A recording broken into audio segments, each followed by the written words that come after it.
From the National Press Club in Washington, D.C., this is Rewind. This week, at the Press Club luncheon 1 week before the last space shuttle launch, the NASA administrator elaborated on the future of NASA. Our destinations for human beings beyond Earth remains ambitious.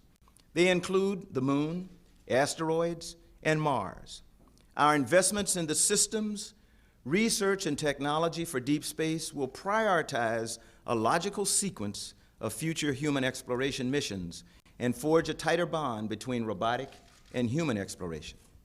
The press corps gathered to hear from the commander of the last shuttle to see if he would have any political announcements, and he teased them. I'll go into more detail about that next week when I visit Iowa and New Hampshire. But the man more recently recognized as the husband of the congresswoman shot in Arizona turned serious.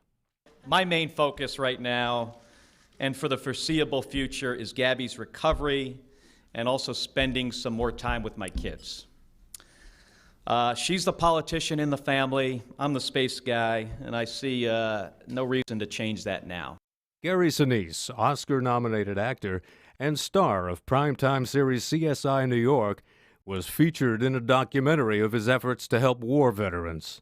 While there are times that you feel a burden by what you see on the screen, you're lifted back up again by the music, by the fact that you are instilled with the reality that you can actually do something.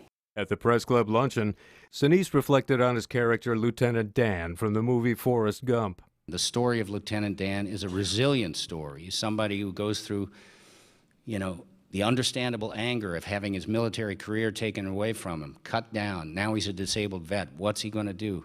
He goes through that understandable anger, and through the love of a friend who reaches out and pulls him up, he stands up again. The attorney who won this week's Supreme Court ruling explained why it was unconstitutional to restrict the sale of graphically violent video games to minors. There's no First Amendment exception for violence. There is no obscenity exception for violence. This is a content-based law. It's subject to strict scrutiny, and strict scrutiny is nearly always fatal under the First Amendment. The narrower claim was, who the heck knows which games appeal to a morbid interest of a 17-year-old.